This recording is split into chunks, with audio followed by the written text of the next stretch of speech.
السلام عليكم ورحمة الله. ازيكم يا حبايب؟ عاملين ايه؟ يا رب تكونوا بخير. النهارده يوم جديد بقى وفيديو جديد. عملنا بقى زي ما انتم شايفين كده الممبار وحلاوته وجماله كده. بصراحة أكلة الممبار دي بتنزل على طول في قلبي، مش في بطني بس. من اكتر الاكلات اللي بحبها. فيلا بينا كده نشوف عملناها ازاي. بس قبل ما نبدأ الفيديو نسمي ونصلي على رسول الله صلى الله عليه وسلم، ونبدأ الفيديو بتاعنا. وما تنسوش حبايب قلبي تحطوا اللايك. ونتكل على الله بقى. يلا نشوف الفيديو بتاعنا هنعمل ازاي الحاجات الحلوه دي.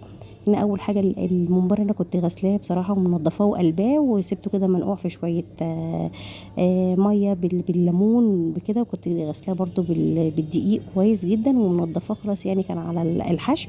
بس انا بحب انقعه كده في شويه ميه بليمون عشان خاطر لو في اي زفاره او اي حاجه فيه تطلع برده.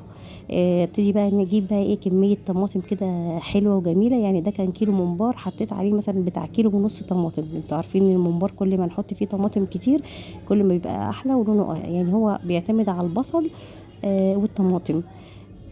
طبعا انا بعمل الطريقه دي اللي هو ايه كله زي ما بنقول إيه كده ني في ني، يعني كله كده بيتقطع على بعضه وبيتحشي. طبعا الطريقه دي والله بتبقى افضل بكتير من اللي بتتسبك. طبعا كل واحد وليه طريقته وليه اسلوبه في الطبخ، بس هي الطريقه دي بحس انها يعني انا جربت الطريقتين بس دي فضلتها اكتر. بحس ان طعم الاكل كده لما بيستوي كله مع بعضه، يعني تحس انه بياخد كله من بعضه كده والطعم بيطلع جميل يعني.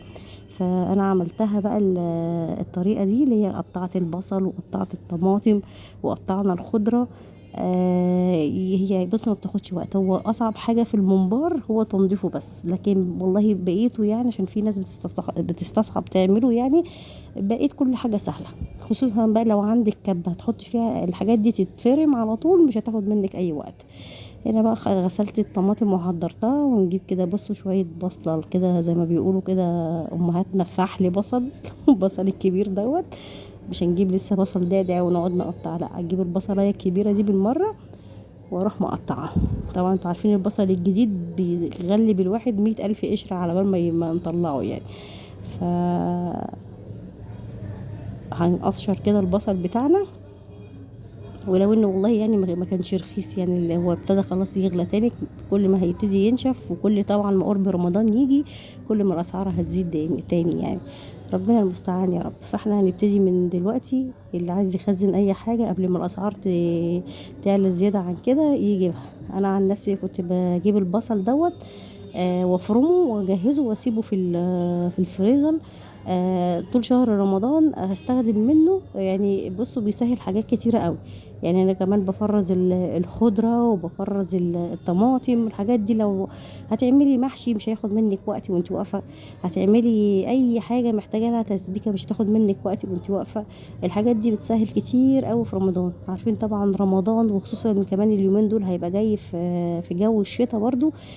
فالنهار هيبقى قصير جدا ومش هنلحق طبعا. وبما ان الواحد بيسهر بالليل وبنقوم متأخر فلازم يكون مجهزين نفسينا وايه ومستعدين يعني لرمضان كويس. ربنا يا رب يبلغنا احنا وانتوا رمضان، امين يا رب العالمين. هنا بقى ايه انا كنت خلاص حضرت الخلطه بتاعت الممبار، كل حاجه بقت جاهزه. هنا بقى قلت بقى اشطفه تاني بميه كده. الحوض طبعا انا غسلاه مخليه زي الفل عشان بس ما حدش يعلق، عشان الناس الحلوه الجميله اللي بتسيب الفيديو كله وتعلق على الحاجات دي. الحوض غسلاه ومخليه زي القشطه يعني. بعدين انا اللي هاكل مش انتوا.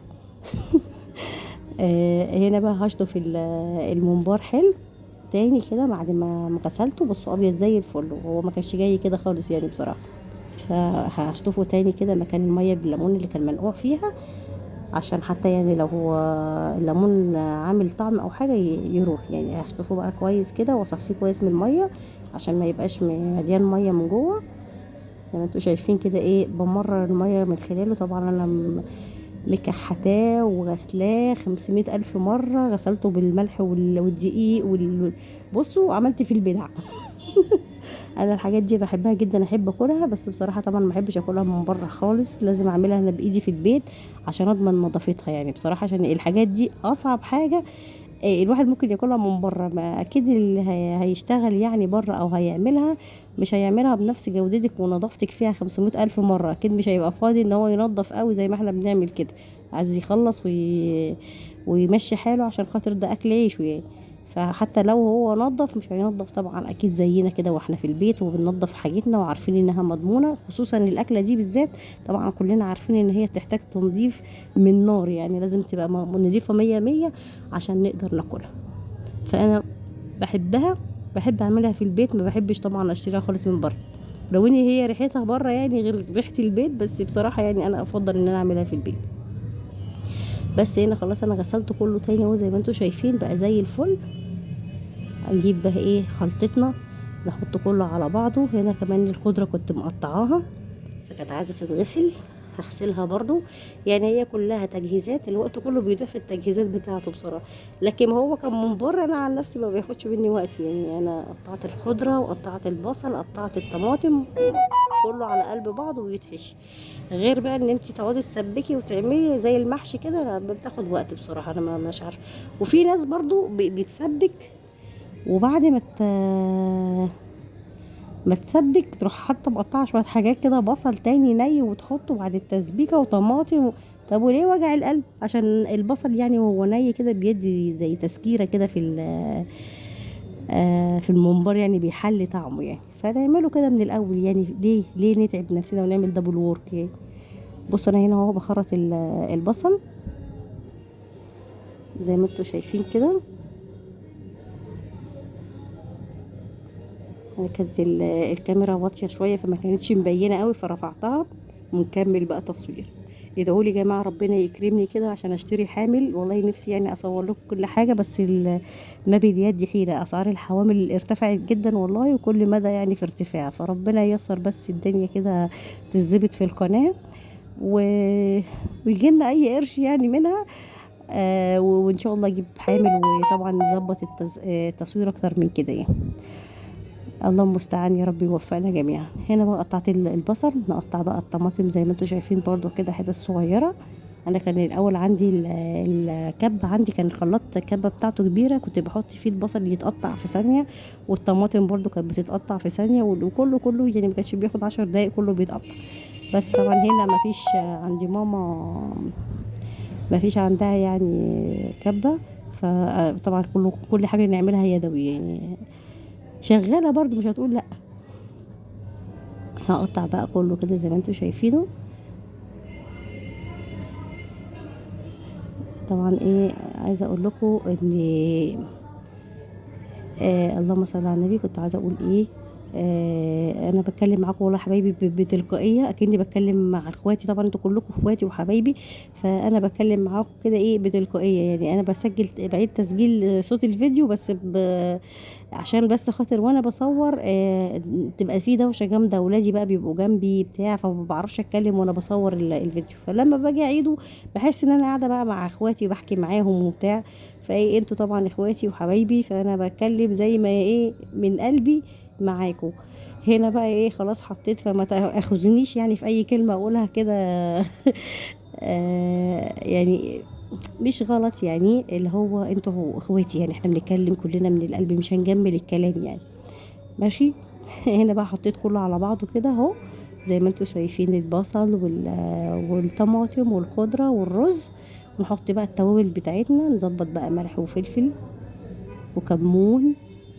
انا ما بحطش توابل كتير يعني، انا بحب طعمه يبقى هو باين اكتر، فهو الملح والفلفل والكمون بس هما دول كده. ولو عايزين نحط شطه بس انا مش هحط شطه عشان كنت مقطعه فلفل اخضر حامي معاه، فطبعا مش هيبقى مشطشط قوي عشان خاطر الولاد لما تاكل ما يضايقهمش يعني. هحط بس ممكن ايه حتى بسيطه كده يعني، حاجه رشه بسيطه مع الفلفل، انه كمان الفلفل الاسود كمان بيشطشط يعني زياده.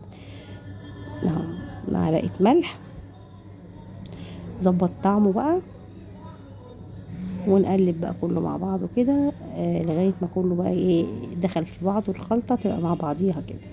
ونحط طبعا شويه زيت، الزيت ده بقى بيخلي الفلفل الرز من جوه كده يبقى مفلفل ما يبقاش معجن في قلب الممبار.